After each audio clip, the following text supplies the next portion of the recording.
fried rice. Okay. Fried rice po yung pinipili nila ngayon. Nandito pa tayo sa Bohol.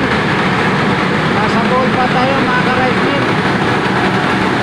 Ayan okay. Ayan yung nag-ooperate niya. Yan ang may-ari. Yan ang may-ari niyan. Anak ko yan. Meron sila nag-ooperate. Ayan po. Wow! Ayan. Tayo na bro.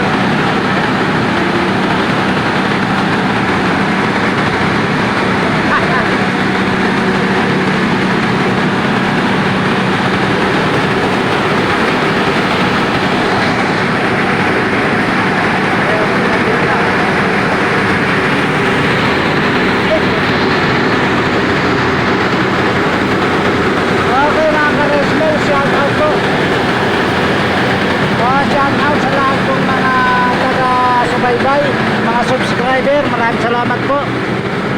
Nandito pa rin po tayo sa Bohol. Ayan po, pero totally final ano na po yan, testing at saka diretso na po yan. Nag-ooperate na po. Ito po yung lugar. Ayan po yung bahay na may-ari. Ito yung ginawa natin. Ayan po. Ayan po yung bahay na may-ari dito. Okay po mga ka-rice mill.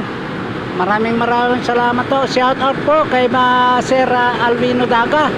Maraming salamat po. Maraming salamat po Sir Alvino Daga. Okay po.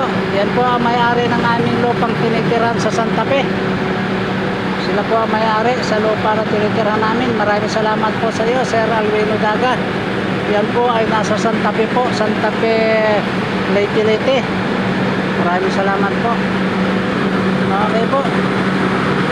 Kay Sir Marnie Payos ng Agusan del Sur. Magandang umaga po, magandang hapon po. Maraming salamat po. Hanggang dito na lamang po. At yun din sa mga aking mga subscriber, maraming salamat po sa inyo lahat. Magandang hapon po. Magandang hapon po sa inyo lahat.